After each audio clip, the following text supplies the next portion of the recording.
Pasangan itu keduanya berkeringat, tapi ini adalah alasan kenapa Alexa dikonsumsi dalam aura hormonal gantel yang berasal dari tubuh Kenzi.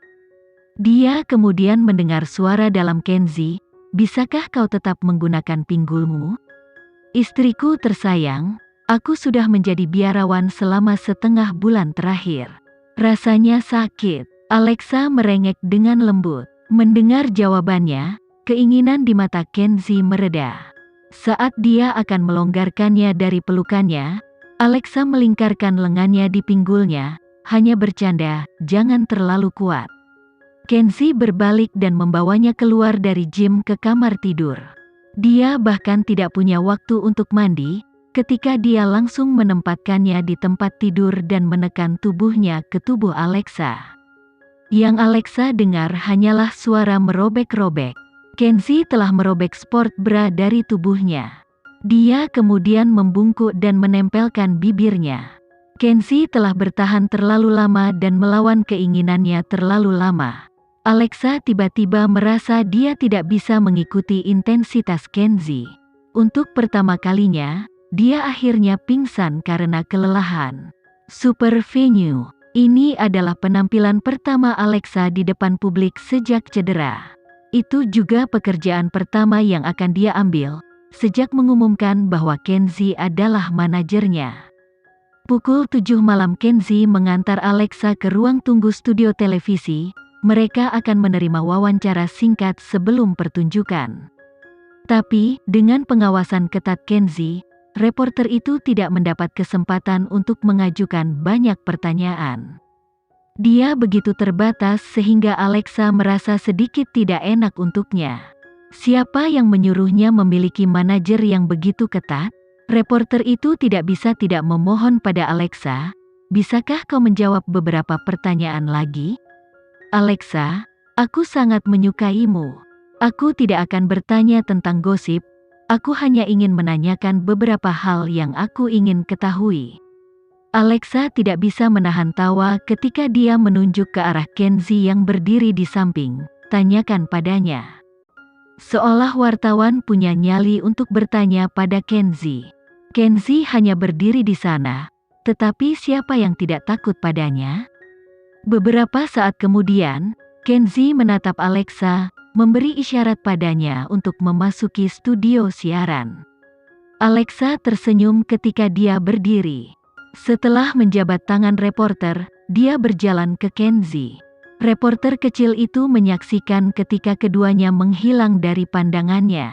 Ketika mereka berjalan pergi, dia tidak bisa tidak mengambil foto punggung mereka dan menempatkannya secara online dengan tulisan yang sedikit obsesif, "Apakah manajer seperti ini masih ada di dunia ini? Bagaimana aku berharap untuk seorang manajer seperti ini." Suasana tenang selama beberapa hari, dan para penggemar serta reporter telah membalik-balik berita lama tentang Alexa dan Kenzi beberapa kali. Saat ini, mereka dalam keadaan kekurangan. Jadi, begitu mereka melihat foto yang diposting reporter, mereka menjadi gila. "Ya Tuhan, Alexa sangat indah. Sudah berhari-hari kita tidak melihatnya. Tolong perlakukan dia dengan kasih sayang di depan umum. Mari kita menulis keterangan kita sendiri untuk foto ini. Alexa Geraldine, malam ini aku pasti akan ditanyai tentang gosip. Bos, serahkan saja padaku." Sangat romantis. Aku benar-benar menantikan super venue. Pembawa acara sebaiknya mencoba yang terbaik untuk menggali beberapa informasi yang berguna untuk memuaskan hati kita yang berdetak. Jika bos bisa muncul di layar selama wawancara itu akan sangat memuaskan. "Dia sangat cantik, Alexa, kau adalah panutanku.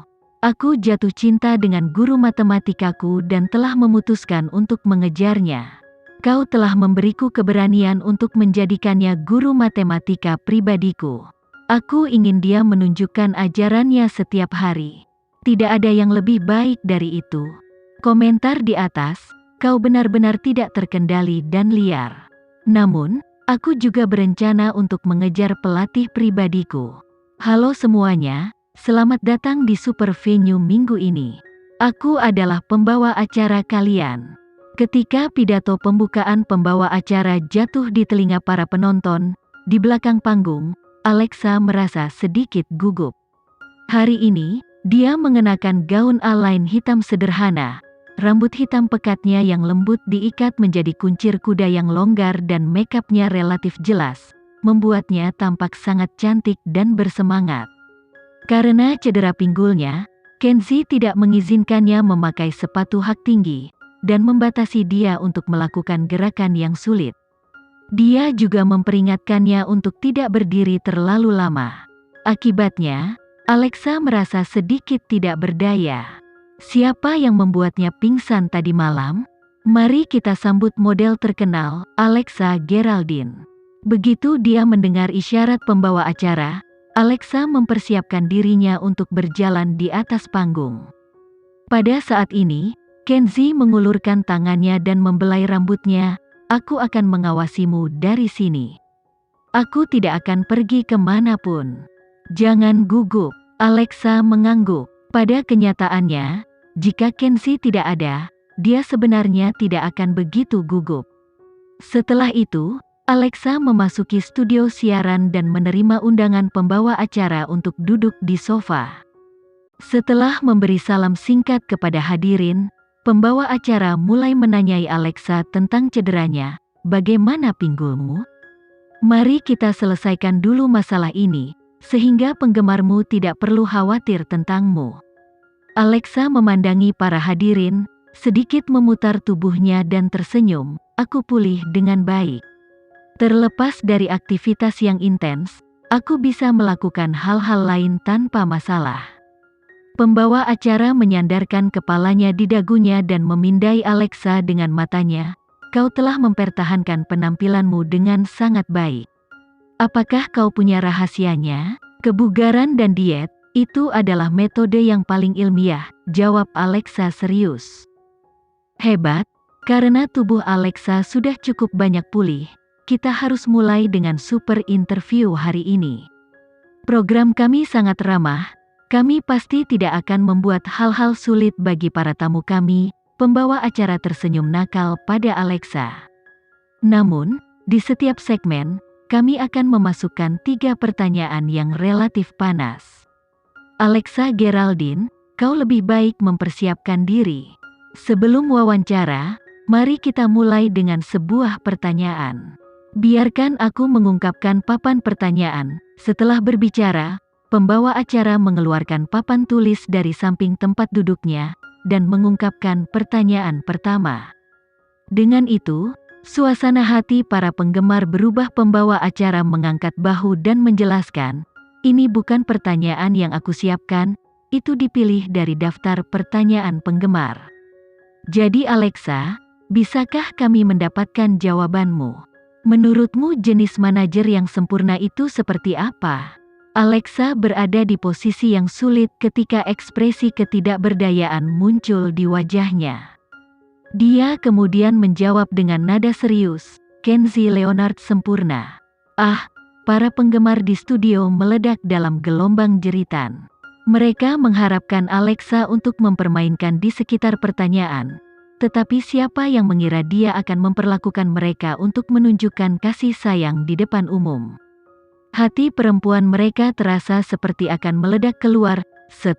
Pembawa acara senang dengan suasana di studio. Jarang dia tidak perlu menghidupkannya sendiri. Sejak dia memulai menjadi super venue, suasana hari ini adalah yang terbaik yang pernah dia lihat.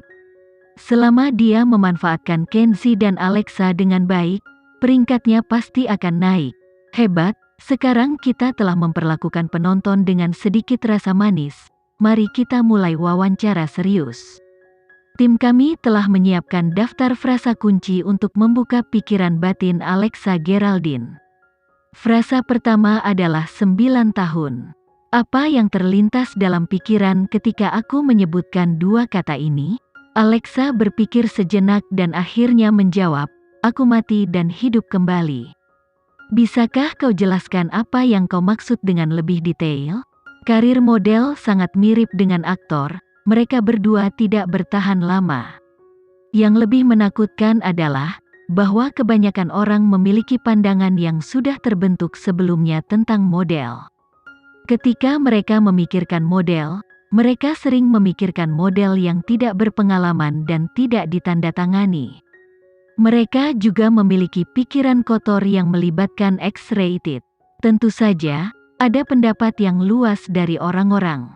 Dari pengalamanku, aku pribadi menganggap model sebagai orang yang membantu orang lain menemukan keindahan.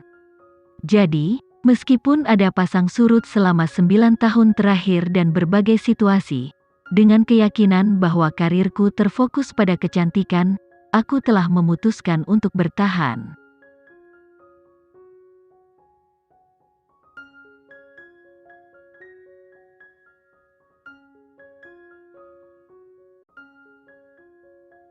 Sekian dulu ya video kali ini, kita lanjutkan lagi videonya di lain waktu. Oh iya, bagaimana menurut kalian? Semoga bisa sedikit menghibur kalian semua. Untuk teman-teman yang baru nonton, jangan lupa subscribe ya, hehehe. Dan kalau teman-teman ada yang ingin gabung langganan, bisa langsung gabung saja untuk dapat fitur yang menarik dan sedikit membantu Mimin. Terima kasih banyak sudah menonton, sampai jumpa lagi, bye.